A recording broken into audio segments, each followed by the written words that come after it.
വഴക്കുണ്ടാക്കി അവസാനം ഇവരുടെ വാശി തന്നെ വിജയിച്ചു കേട്ടോ. അപ്പോൾ എന്തായാലും ഇന്നത്തെ പരിപാടി കാണാം കേട്ടോ. അങ്ങനെ ദാണ്ട് ഈ 2 പേരെയും കൊണ്ട് ഞാൻ വലിയൊരു കടുങ്കൈ ചെയ്യാനെ കൊണ്ട് പോവാം കേട്ടോ. അപ്പോൾ ദാണ്ട് കാശിക്കുട്ട സ്കൂളിൽ നിന്ന് വന്ന വരവാണ്, ഉച്ചവരെ ഉള്ളായിരുന്നു, പുള്ളിക്കാരിക്ക് പോകണ്ടായിരുന്നു, അതുകൊണ്ട് ഇവിടെ ഉണ്ട്. അങ്ങനെ ദാണ്ട് 2 പേരെയും കൊണ്ട് ഞാൻ ഈ പോകുന്നത് എങ്ങോട്ടാണെന്നറിയാമോ, വഴിയെ കാണാം കേട്ടോ. അങ്ങനെ ഒരു ദിവസം എൻ്റെ വായിൽ നിന്ന് അബദ്ധത്തിന് വീണ ഒരു കാര്യത്തിന് ഇവരെന്നെ കൊണ്ട് കഷ്ടപ്പെട്ട് പണിയെടുപ്പിക്കുക കേട്ടോ. അങ്ങനെ ഈ ചെറിയൊരു തോട്ടി വന്ന് ചെറുതായിട്ടൊന്ന് കളിക്കണം, മുങ്ങണം, നീന്തണം എന്നൊക്കെ പറഞ്ഞ് ഒരുപാട് ആഗ്രഹങ്ങൾ പറഞ്ഞത് കേട്ടോ. അങ്ങനെ ഒരുപാട് ആഗ്രഹങ്ങളൊന്നും സാധിച്ചു കൊടുത്തില്ല. കുറച്ച് നേരം അവിടെ ഇങ്ങനെ നിൽക്കാനൊക്കെ കൊണ്ടുള്ള ഒരു അനുവാദം കൊടുത്തു കേട്ടോ. എന്നിരുന്നാലും അവിടെ നിന്ന് കുറേയൊക്കെ ദേഹമൊക്കെ നനച്ചു എടുത്തുമൊക്കെ കൊടുത്തിട്ടുണ്ട് കേട്ടോ.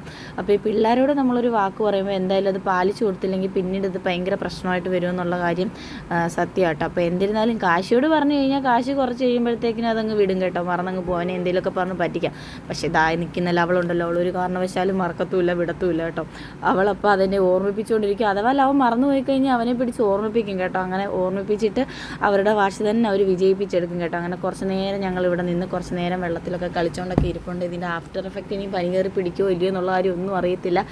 എന്തായാലും എൻ്റെ സ്വന്തം റിസ്കിൽ ഞാൻ കൊണ്ടുവന്ന് ഇവിടെ കുറച്ച് നേരം നിർത്തി കളിപ്പിക്കുകയൊക്കെ ചെയ്തു കേട്ടോ. അങ്ങനെ നിൽക്കും തോറും ഉണ്ടല്ലോ ഇവർക്ക് ഓരോരോ ആഗ്രഹങ്ങൾ ഇങ്ങനെ കൂടിക്കൂടി വരിക. പിന്നെ മീനെ പിടിക്കണം, അങ്ങോട്ട് പോകണം, ഇങ്ങോട്ട് പോകണം, അങ്ങനെ പല പല കാര്യങ്ങളായപ്പോഴത്തേക്കിനും എനിക്ക് മനസ്സിലായി തുടങ്ങി ഇതൊരു നടക്കി പോകത്തില്ല. പെട്ടെന്ന് തന്നെ ഇതുങ്ങളെ കൊണ്ടുപോയില്ലെന്നുണ്ടെങ്കിൽ എന്തെങ്കിലുമൊക്കെ പുതുക്കി കൂട്ടുമെന്നുള്ള കാര്യം മനസ്സിലാക്കിയത് കാരണം നമ്മളിങ്ങനെ ഇവിടുന്ന് എങ്ങനെയും കൊണ്ടുപോകാനെ കൊണ്ടുള്ള തയ്യാറെടുപ്പ് നടത്തിക്കൊണ്ടിരിക്കട്ടെ. ഒരു കാരണവശാലും വരത്തില്ലെന്നുള്ള രീതിയിൽ അവരിങ്ങനെ നിൽക്കുകയായിരുന്നു. പിന്നെ എന്തെങ്കിലുമൊക്കെ പറഞ്ഞു അവിടുന്ന് ഇവിടുന്നൊക്കെ ഓരോന്ന് പറഞ്ഞിട്ട് അവസാനം ഇവരെ ഇതിൽ നിന്ന് ഇറക്കാൻ പറ്റിയൊരു കാര്യം എന്താണെന്ന് കഴിഞ്ഞാൽ അപ്പുറത്തോട്ട് മാറി ഒരു ചെറിയ കാടുണ്ട് കേട്ടോ. അപ്പോൾ അവിടെ ഒരാൾ ഇരിപ്പുണ്ട്, പിടിച്ചുകൊണ്ട് പോകും, അങ്ങനെയൊക്കെ പറഞ്ഞാണ് ഞാൻ അവിടെ നിന്ന് കൊണ്ടുവരാനുള്ളൊരു ശ്രമം നടത്തിക്കൊണ്ടിരിക്കുന്നത്.